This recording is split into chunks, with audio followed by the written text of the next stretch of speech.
Congress party అని చెప్పేసి చాలా సార్లు కూడా ముఖ్యమంత్రి గారు మంత్రులు చెప్తుంటారు.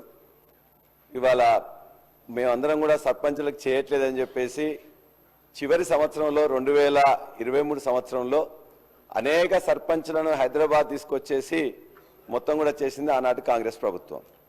మేమందరం కూడా నిజంగానే అనుకున్నాం, రాగానే వాళ్ళందరికీ ఏదో మద్దతుగా ఉండి చేస్తారు కదా అని చెప్పేసి. అధ్యక్ష, మా జనగామ నియోజకవర్గంలో 8 మండలాల్లో 127 గ్రామాల్లో ప్రతి సర్పంచ్కి దరిదాపుగా మొత్తం కలిస్తే ఇలా 45 కోట్ల రూపాయల బిల్లులు పెండింగ్ ఉన్నాయి. అధ్యక్ష, ఈ 12 నెలల కాలంలో ఒక్క రూపాయి కూడా రాలే. బచ్చన్నపేటలో ఒక చిన్న గ్రామం గంగాపురం అని ఒక దళిత మహిళ ఉన్నారు. వీళ్ళని ఏం చేయాలని చెప్పేసి చిన్న విలేజ్లో ఒక 7 లక్షలు ఉంది. ఆ 7 లక్షల కోసం కూడా తిరిగి రాలేదు. అధ్యక్ష, చిన్న రామంచెర్ల అని చెప్పేసి మాజీ సర్పంచ్ ఎండి ఖలీలా బేగం అని ఉంది, బిడ్డ పెళ్లి పెట్టుకున్నారు. దాదాపుగా 25 లక్షలు పెండింగ్ ఉన్నది. మొత్తం కూడా వాళ్ళ ఇంట్లో ఉన్న బంగారంగా అది కూడా పెట్టుకున్నారు. కుదోబెట్టడానికి ఇలా లేని పరిస్థితి. అదే బచ్చన్నపేటలో ఇంకోటి నాగిరెడ్డిపల్లి అని చెప్పేసి కూడా, అంటే ఏ గ్రామమైనా ఉంది అధ్యక్ష, నాగిరెడ్డిపల్లిలో భవానీ అని చెప్పేసి వాళ్ళ ఇల్లు కూడా కుదోబెట్టుకున్నారు.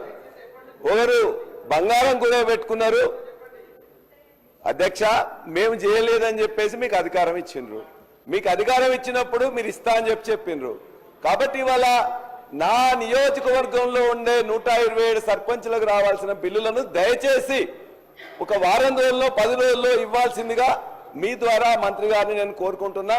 వాళ్ళ ఇంట్లో పెళ్లిళ్ళకు కానీ మిగతా కార్యక్రమాలు కానీ వాళ్ళు చేసే పరిస్థితి లేరు. అందరూ కూడా సగం మంది మహిళా ప్రతినిధులు ఉన్నారు. అందరూ కూడా పేదవాళ్లే, మధ్యతరగతి తక్కువ ఉన్న వాళ్ళ. అధ్యక్ష, రెండోది, వారు సార్ చెప్పారు, ఈ బిల్లుల కోసం మిగతా వాళ్ళందరూ కూడా ఇలా సెక్రటరీకి లేకపోతే మిగతా దగ్గర పిలిపిస్తే 4 గంటలకే వచ్చి అరెస్ట్ చేస్తున్నారు. అధ్యక్ష, ఇప్పటికి 4 సార్లు 5 సార్లు కూడా వాళ్ళందరినీ మహిళల్ని పొద్దున 4 గంటల వాళ్ళకి కల్లాపు చల్దామని చెప్పేసి అంటే పోలీసు వాళ్ళు ఆనాడు రజాకారులకు ఆ సమయంలో కూడా ఇంత యొక్క నిర్బంధం లేదు. అధ్యక్ష, మహిళా పోలీసులు లేకుండా మహిళా మాజీ సర్పంచ్లని ఇవాళ అసెంబ్లీ ఉన్నట్టు అధ్యక్ష, అంతకంటే ముందు రోజు అరెస్ట్ చేసి లోపల పెడుతున్నారు.